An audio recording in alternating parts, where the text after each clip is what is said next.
नमस्कार, capital TV का खास शो राहुल का अग्निपथ देख रहे हैं आप। मैं हूं आपके साथ पूजा। राहुल गांधी पटना में होने वाली विपक्ष की बैठक में कल शामिल होंगे।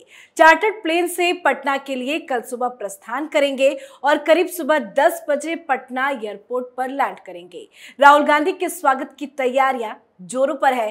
कांग्रेस मुख्यालय सदाकत आश्रम सज धज कर तैयार है, तो वहीं पटना में राहुल गांधी के बड़े बड़े पोस्टर भी लगाए गए हैं।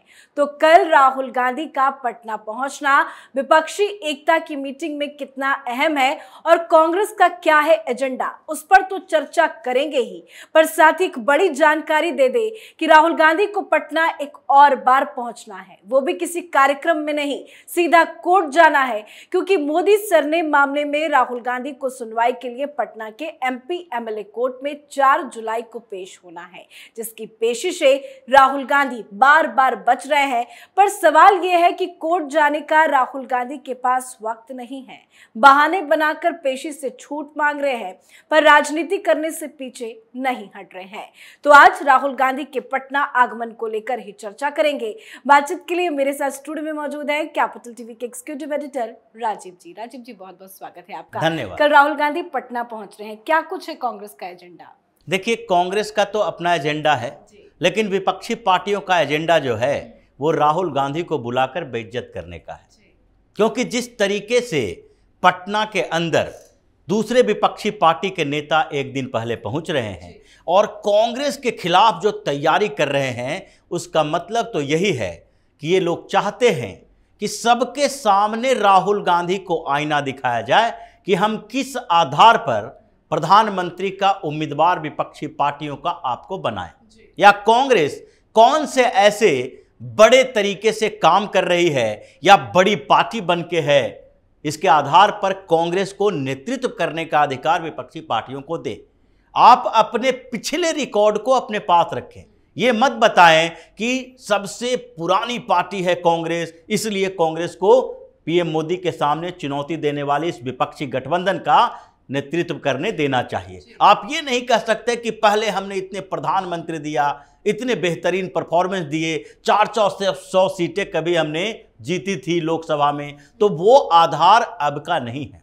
उस समय स्थितियां अलग थी। उस समय भारतीय जनता पार्टी भी इन्हीं क्षेत्रीय पार्टियों की तरह थी, भले ही पूरे देश में चुनाव लड़ती थी, लेकिन इनके पास भी उतना बड़ा जीत का आधार नहीं था। कभी 2-2 सीटों पर भारतीय जनता पार्टी ने जीत दर्ज की है, और वो आधार लेकर अगर भारतीय जनता पार्टी आज एनडीए की दूसरी पार्टियों से नेगोशिएशन करे तो वो आधार खारिज कर दिया जाएगा। ठीक उसी तरीके से कांग्रेस के बड़े नेताओं को बुलाए जाने के पीछे की वजह यही है। अब पूरी स्थितियों को देखिए, जो विपक्षी एकता की मीटिंग हो रही है, इस मीटिंग में क्या हो रहा है, कांग्रेस के जो दोनों बड़े नेता हैं मल्लिकार्जुन खड़गे और राहुल गांधी, इन दोनों को पटना जाना है, लेकिन पटना जाने के लिए इन्होंने 2 बड़े प्रोग्राम बना लिए।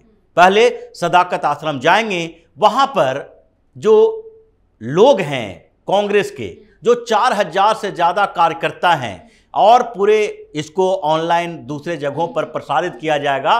45,000 कार्यकर्ताओं को संबोधित करने का एक अलग प्रोग्राम है। अब ये 10 बजे वहां पहुंचेंगे, फिर सदाकत आश्रम जाएंगे, अपना प्रोग्राम करेंगे, क्योंकि इनको पता है कि विपक्षी एकता के लिए जो मीटिंग बुलाई जा रही है उसमें होना क्या है। जबकि दूसरे पार्टी के नेताओं को देखिए, जो भी हैं, ममता बनर्जी एक दिन पहले आज पहुंच गई हैं, वहां पर जाके उन्होंने एक नया प्रोग्राम बनाया कि लालू यादव से भी मुलाकात करेंगे। नीतीश से तो मुलाकात होती ही रहती है, लालू यादव से मुलाकात करके हम ये बताएंगे कि हम दोनों को कैसे कांग्रेस से समस्याएं हुई है, क्योंकि लालू यादव अभी भी उस खुन्नस से बाहर नहीं निकल पाए हैं जो राहुल गांधी ने उनके साथ किया था। ये पॉलिटिकल जो भी तरीके बदलते हैं और सेल्फ इंटरेस्ट होता है, उसके कारण दोनों एक दूसरे के साथ तो हैं, लेकिन एक दूसरे से उतने ही नाराज हैं। हमेशा सोनिया गांधी और लालू यादव के बीच संबंध बेहतर रहे, राहुल गांधी के साथ उनका संबंध नहीं रहा, क्योंकि जिस अध्यादेश और बिल के कारण राहुल गांधी आज सजा भुगत रहे हैं, 2 साल की सजा हुई है, उसी अध्यादेश के बाद जो बिल पेश हुआ था और कानून बने, उसी के कारण जो स्थितियां पैदा हुई थी और जो इन्होंने मनमोहन सिंह सरकार के उस अध्यादेश को सरेआम फाड़ दिया था कि नहीं, अगर कोई नेता भ्रष्टाचार में फंसा है, सजा हुई है और सुप्रीम कोर्ट ने कहा है तो आप मान के चलो कि उसे चुनाव नहीं लड़ने दिया जाएगा। ये लालू यादव के लिए था कि वो आगे से चुनाव नहीं लड़ पाए। और ममता बनर्जी लालू यादव से मुलाकात कर रही हैं कि हम भी कांग्रेस से पीड़ित हैं, आप भी कांग्रेस से पीड़ित हैं। भारतीय जनता पार्टी तो एक दिखाने की है, सबसे बड़ा दुश्मन जो हम लोगों का है वो है कांग्रेस पार्टी। दूसरी तरफ जो कश्मीर की पार्टियां हैं, जम्मू कश्मीर के दोनों नेता महबूबा मुफ्ती भी आज ही जा रही हैं, और ये जो दूसरा परिवार है फारूक अब्दुल्ला का, उसमें से भी उमर अब्दुल्ला आज ही जाएंगे। और जो भी स्टालिन की भी बात हो रही है, स्टालिन भी आज ही जाने वाले हैं। सब लोग इकट्ठा हो रहे हैं एक दिन पहले, और कांग्रेस के नेता दूसरा दिन जाएंगे। इसके पीछे की एक वजह है कि कांग्रेस में ये मंथन चला कि राहुल गांधी और मल्लिकार्जुन खड़गे, खासकर राहुल गांधी अगर एक दिन पहले पहुंच जाते हैं इन छोटे मोटे नेताओं के साथ उनकी मानसिकता के अनुसार, तो इनका जो स्टेटस है वो छोटा हो जाएगा। मतलब चीफ गेस्ट बनाकर कांग्रेस पार्टी का ये प्लान है कि राहुल गांधी की एंट्री कराएं। बिल्कुल, चीफ गेस्ट बनाकर जाएं और वहीं से प्रधानमंत्री की उम्मीदवारी तय कर दें। लेकिन अरविंद केजरीवाल अपने स्तर की बातें कर रहा है। अरविंद केजरीवाल ने साफ कह दिया है कि मेरे एजेंडे पर तो चर्चा होगी ही, लेकिन दूसरा एजेंडा एक और है और वो कांग्रेस से जुड़ा हुआ है। इसलिए कांग्रेस बौखलाई हुई है अरविंद केजरीवाल से, क्योंकि केजरीवाल ने पंजाब चुनाव में जीत के बाद ही बोलना शुरू कर दिया था कि तुम्हारी सरकार 2 राज्यों में, हमारी भी 2 राज्यों में सरकार, हम तुमसे कम कैसे हैं। लोकसभा चुनाव में हम भी उतने राज्यों में चुनाव लड़ेंगे जितने राज्यों में तुम लड़ोगे, और इसलिए हम भी उतने ही बड़े दावेदार हैं जितना राहुल गांधी है। लेकिन बैठक के पहले जिस तरह की बयानबाजी चल रही है, शर्तें सामने आ रही है, उससे तो एक चीज साफ समझ में आ रहा है कि राहुल गांधी और केजरीवाल के बीच में कुछ भी ठीक नहीं है। क्या कल एक साथ एक मंच पे दोनों नेता नजर आ सकते हैं? देखिए, ये दोनों बेशर्म लोग हैं। ये सब हमेशा से एक दूसरे के साथ है, एक दूसरे के खिलाफ रहे हैं। सामने आएंगे, नजरें मिलाएंगे, नजरें झुकाएंगे और उसके बाद मुस्कुराकर अपनी बेशर्मी का सबूत देंगे। ये तो इनकी फितरत है। यही अरविंद केजरीवाल जो कांग्रेस को ये आलोचना नहीं बल्कि कांग्रेस की कब्र पर अपना महल बनाया है, वही अरविंद केजरीवाल खड़गे को चिट्ठी लिख रहा है, राहुल गांधी से मुलाकात के लिए समय मांग रहा है और वो लोग समय नहीं दे पा रहे हैं। तो ये ऐसे लोग हैं जिनको राजनीति में बेशर्म कहा जा सकता है कि कभी भी कोई भी एक स्टैंड पर कायम नहीं रह सकते। तो ये दोनों मिलेंगे तो जरूर, सामने होंगे, लेकिन वही होगा, नजरें मिलेगी, नजरें झुकेगी और मुस्कुराकर अलग हो जाएंगे, क्योंकि अब बहुत ज्यादा खिंच चुका है इन दोनों के बीच। और दूसरी बात यह है कि जो नेता मिलने जा रहे हैं उसमें भी ऐसा नहीं है कि सारे के सारी पार्टियां विपक्षी गठबंधन में शामिल हो। आज से ही ये शुरुआत हो गई। क्या हुआ, एक विकेट गिर गया है, यानी उत्तर प्रदेश की एक पार्टी जो पहले से ही लोगों के गठबंधन में थी, उसने जाने से मना कर दिया। जयंत चौधरी उनका नाम है। और ये कैसे हुआ? क्योंकि जयंत चौधरी आरएलडी के ये समझ रहे हैं कि जो विपक्षी एकता की मीटिंग चल रही है, इसके बाद हमारा क्या होगा। वो तो कोशिश कर रहे हैं कि भारतीय जनता पार्टी के साथ फिर से गठबंधन कर लें, एनडीए में शामिल हो जाए। पहले भी एनडीए का हिस्सा ये रह चुके हैं। और दूसरी तरफ मायावती ने पहले ही मना कर दिया है, पटनायक पहले ही मना कर चुके हैं, केसीआर पहले ही मना कर चुके हैं, जगन मोहन रेड्डी पहले ही मना कर चुके हैं।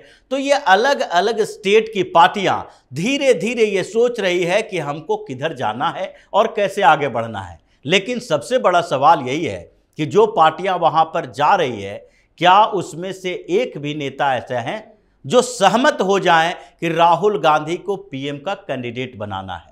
कांग्रेस के अंदर इस बात के लेकर कंफ्यूजन है कि राहुल गांधी को पीएम कैंडिडेट बनाया जाए या नहीं। क्योंकि बिहार प्रदेश कांग्रेस की बात समझें तो 2 दिन पहले जो हंगामा इस बात पर चल रहा था कि क्या राहुल गांधी को पीएम कैंडिडेट घोषित किया जाएगा, कांग्रेस के ही नेता कह रहे हैं कि राहुल गांधी तो 2024 में चुनाव ही नहीं लड़ेंगे, उनको 2029 में भी चुनाव लड़ना है या नहीं ये कोर्ट के फैसले पर डिपेंड करता है, इसलिए हम पीएम कैंडिडेट की बात नहीं कर रहे हैं। इसका मतलब है कि कांग्रेस के नेता भी जानते हैं और समझते हैं कि राहुल गांधी इस बार चुनाव नहीं लड़ पाएंगे, सजा याफ्ता हैं, बेल पे चल रहे हैं, कभी भी उनकी गिरफ्तारी होगी और वो जेल के अंदर होंगे, नेतृत्व किसी और को ही करना। मतलब कुल मिलाकर विपक्षी एकता की बैठक तो होनी है, पर आपस में ही सहमति नहीं बन पा रही है, ना ही कोई एजेंडा क्लियर है।